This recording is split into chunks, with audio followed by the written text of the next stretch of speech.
আমি ভাইয়ের জন্য বিয়ের বাজার করছি, 6 তারিখ বিয়ে ওর, আমি এগুলো কিভাবে পূরণ করে দেবো আমি নিজেও বুঝতেছি না। এখন আমি নিজেই বিচ্ছিন্ন হয়ে গেছি এখান থেকে। এখন আপনারা যদি সহযোগিতা করেন আমার ভাইকে, আমাকে সাহায্য করেন, তাহলে আমি এইখানে মানুষ করতে পারবো, না হলে আমি নিজে এখান থেকে খালে জাত দিয়ে মরতে হবে আমাকে। রাঙ্গুনিয়ার পারোয়া ইউনিয়নত এক ভয়াবহ অগ্নিকাণ্ড, 2 বসতঘর ফুরি ছাই গিয়ে রাস্তা সুরোয়েবের হারণে ফায়ার সার্ভিসের গাড়ি ঘটনাস্থলত পৌঁছিত না পারে। সোমবার জুন 22 তারিখ সকাল 9 তারিখে পারোয়া ইউনিয়নের 3 নম্বর ওয়ার্ডের চৌধুরী ফারাতে এই অগ্নিকাণ্ডের ঘটনা ঘটে। ঐনুত উত্তর পারোয়া সরকারি প্রাথমিক বিদ্যালয়ের শিক্ষক অসীম দাস ও সিএনজি অটো রিক্সা চালক শ্যামল দাসের মালিকানাধীন 2 বসতঘর সম্পূর্ণ ফুরি দেগি। এতে প্রায় 15 লাখ টাকার ক্ষয়ক্ষতি হয়ে বলে প্রাথমিকভাবে ধারণা করা হয়। স্থানীয় সূত্রে জানা গিয়ে সকালে অটো রিক্সা চালক শ্যামল দাস গাড়ি লই বাইরে এবং এরপর তার স্ত্রীও কিস্তির টিয়া পরিশোধ করতে বাইরে দেয়। এই কিছুক্ষণ পরে বসতঘর ওইন লাগি দেয়। মুহূর্তের মধ্যেই বেড়া ও টিনের তৈরি গান ফুরি ফাঁসর শিক্ষকের ঘর ছড়াই পড়ে। বিয়া খারিয়ারে পরিবার দুনু এখন খোলা আকাশের নিচুর মানবেতর জীবন যাপন করে। সকালবেলা ঘুমোতে নড়ি গোসল করিয়ে পাবানি খাইয়ারে এই সাঁজটা খাইয়ারে বাইরে ঘর গাড়িলে বাইরে আমি তুমি কিস্তি যাবই আই গাড়ি লিয়ে যাই কি কিস্তি দিকে আই গাড়ি লিয়ে রোজার পড়ছি রোজানটা পৌঁছার পর আর মেসি গল দে তোমার কথা দিয়েছি আই যাব ধুরে আইয়ারে ঘর যাচ্ছি সাইড দিয়ে এটা ঘর কিছু নেই ব্যাগ ফুরিয়ে আর গদ দূরে আর কিচ্ছু পারে এখন খসরও পারি না পারে আর ক্ষমতা ব্যাগিন ক্ষমতা 27 লাখ টাকা মতন হতে হবে ব্যাগিন আর সন্ধ্যা তো কিছু নেই ডেস্কি ফাতিল মানে এখন কিচ্ছু নেই ঘর খাট পালন টিভি ফ্রিজ যা আসিল ফ্যান ব্যাগ কিচ্ছু নেই ঘর ব্যাগ নষ্ট হয়ে। আমি সকালে 8:20 দিকে ভাত খেয়ে তাড়াহুড়া করে আমি ঘর থেকে বের হয়ে আমি জাস্ট পর 9টায় পৌঁছি স্কুলে।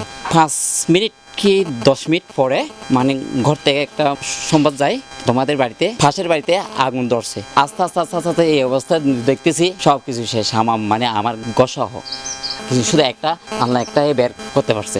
আর ওই ভাত খাওয়ার টেবিল যেটা আছে কিন্তু ওই টেবিলের নিচেরটা নাই, মানে উপরে যেটা আছে হ্যাঁ টক শুধু সেটা ছিল, আর কিছু পাওয়া যায় নাই, বের করার সুযোগও পাইনি। এখন আমি নিঃস্ব, এখন আমি সরকারের কাছে কিছু সাহায্য। ও বাড়িতে আস্তে আস্তে দেখি এখানে আশেপাশে আগুন ধরছে, ওইখান থেকে শুনছি এখানে আগুন আগুন আগুনে ঘরের ভিতর ঢুকে এখানে ঢুকতে ঢুকতে বের হয়ে কিছু বাইর করতে পারি নাই। আমার 3.5 ভরি সোনা ছিল, আমার ভাইয়ের 6 তারিখ বিয়ে, ওর বিয়ের এখানে অনেক সরঞ্জাম ছিল, টাকা ছিল 2 লক্ষর মতো টাকা ছিল, আর সোনাবাতি ছিল, আমার তো ছিল 3.5 ভরি ছিল আমার সোনা।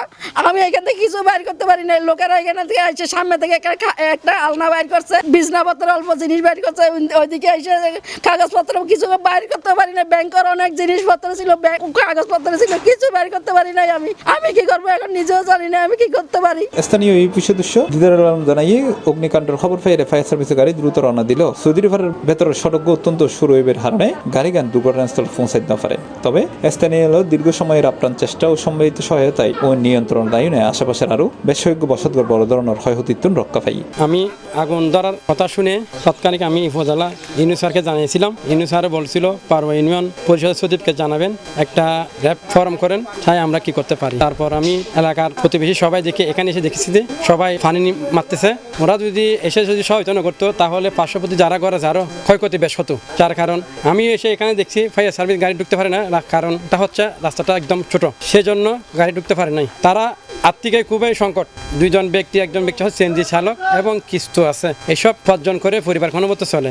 এখন তারা আর্থিকে অনেক ক্ষতিগ্রস্ত হয়েছে। অসীম মাস্টারও তেমন আর্থিকে সবল নয়, আর্থিকে দুর্বল। আমি সরকারের কাছে আমার আকুল আবেদন, আমাদের জননেতা হুমাম কাদের চৌধুরীর কাছেও একটা আবেদন করতেছি, যেহেতু সাধারণ মানুষ পাশে যেন আসে আর্থিক সহায়তা করার জন্য আহ্বান জানিয়ে। C plus TV, Chittagong.